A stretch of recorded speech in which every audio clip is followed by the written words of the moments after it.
পূর্বস্থলী ১ নম্বর ব্লকে শ্রীরামপুর পঞ্চায়েতের অন্তর্গত মধ্য শ্রীরামপুরে চেতনা কালচারাল অ্যান্ড ওয়েলফেয়ার সোসাইটির উদ্যোগে স্বেচ্ছায় রক্তদান শিবির এবং কৃতি ছাত্রছাত্রী সংবর্ধনা জ্ঞাপন অনুষ্ঠান অনুষ্ঠিত হল রবিবার।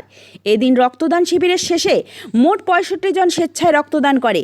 এদিনের এই কর্মসূচিতে উপস্থিত ছিলেন পঞ্চায়েত সমিতির সভাপতি দিলীপ মল্লিক, পঞ্চায়েত প্রধান রীতা দেবনাথ, উপপ্রধান স্বপন কুমার ঘোষ সহ চেতনা ওয়েলফেয়ার সোসাইটির সদস্যবৃন্দরা। তীব্র গরমে হসপিটালগুলিতে রক্ত সংকট মেটাতে এই রক্তদান শিবিরের আয়োজন বলে জানিয়েছেন উদ্যোক্তারা। এদিন নবদ্বীপ ব্লাড ব্যাংক রক্ত সংগ্রহ করে। সকল রক্তদাতাদের একটি করে গাছের চারা তুলে দেওয়া হয়। পাশাপাশি ৬০ জন মাধ্যমিক এবং উচ্চ মাধ্যমিক পরীক্ষায় উত্তীর্ণ কৃতি ছাত্রছাত্রীদের সংবর্ধনা জ্ঞাপন হয় এই মঞ্চ থেকে।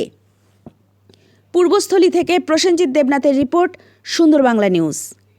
গরমে, প্রচণ্ড গরমে আমি রক্ত দিয়ে যদি অসুস্থ হয়ে যাই, তাই সেই কারণে অনেকে অনীহা প্রকাশ করেন।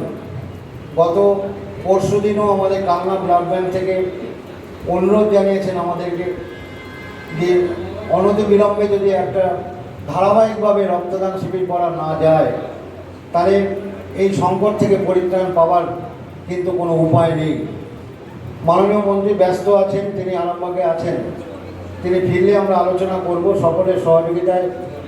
আপনারা জানেন যে করোনার সময়ে প্রায় 15 দিন যাবৎ প্রতিদিন রক্তদান শিবির মাননীয় মন্ত্রীর উদ্যোগে আমাদের ব্লক এলাকায় তিনি সংগঠিত করেছিলেন। প্রায় 15 দিন টানা রক্তদান শিবির হয়েছিল। সেই রকম যদি কিছু না করা যায় তাহলে সমূহ বিপদ। কারণ আমাদেরই পরিজন যাদের রক্তের প্রয়োজন, তারা হয়তো এই মুহূর্তে তাদের হাহাকার ছাড়া অন্য কিছু করবার আর জায়গা থাকবে না। সুতরাং সকলকে যত্নবান হতে হবে। আমি চেতনার যারা সদস্য আছেন তাদেরকে অনুরোধ করব যে আমরা যৌথভাবে আগামী দিনে যদি এটাকে আরও বেশি করে শিবিরগুলো করতে পারি, আমরা সকলের চেষ্টা থাকবে। আজকে আমরা চেতনা কালচারাল ওয়েলফেয়ার সোসাইটি, এটা আমাদের শ্রীরামপুরের একটা অর্গানাইজেশন।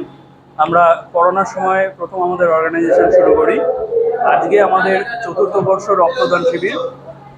এই রক্তদান শিবিরে আমরা এলাকার বিভিন্ন লোককে আহ্বান করেছি যে এখন চারিদিকে যেমন তীব্র রক্ত সংকট চলছে, এই সময়ে যাতে রক্ত সংকট থেকে কিছুটা হলেও সাধারণ মানুষ এবং রোগীরা সেবা পায়, সেই জন্য সাধারণ মানুষকে এগিয়ে আসতে বলেছি। দলে দলে লোক আসছেন, রক্তদান করছেন, প্রত্যেককে আমরা আন্তরিকভাবে ধন্যবাদ জানাচ্ছি। আর একই সঙ্গে রক্তদাতাদের হাতে আমরা চারা গাছ দিচ্ছি, কারণ দেখছি চারিদিকে পরিবেশ যেভাবে ক্ষতিগ্রস্ত হয়েছে এবং যেভাবে গরম পড়েছে, তাতে চারিদিকে সবুজায়নটা খুবই দরকার। সেই কারণে সবুজায়নের বার্তা ছড়িয়ে দেওয়ার জন্য তাদের প্রত্যেকের হাতে আমরা একটা করে চারা গাছ দিচ্ছি। এর পাশাপাশি আমরা আজকে আমাদের শ্রীরামপুর এলাকার যে সমস্ত মাধ্যমিক ও উচ্চ মাধ্যমিকের যে কৃতি ছাত্রছাত্রীরা আছে, তাদেরকে আমরা সম্বর্ধনা দিচ্ছি। এই সম্বর্ধনায় তাদেরকে দেওয়ার উদ্দেশ্য, তারা প্রত্যেকেই ভালো রেজাল্ট করেছে আমরা জানি, কিন্তু ভবিষ্যতে তারা যেন আরও ভালো রেজাল্ট করে এবং তাদের ভবিষ্যৎ সুরক্ষিত হয়, আমাদের দেশ যেন আরও ভালো ছাত্রছাত্রী পায়, সেই জন্য তাদেরকে আমরা উৎসাহিত করার জন্য তাদেরকে আমরা সম্বর্ধনা। এটা আমাদের ২য় বর্ষ সম্বর্ধনা, আর রক্তদান ৪র্থ বর্ষ।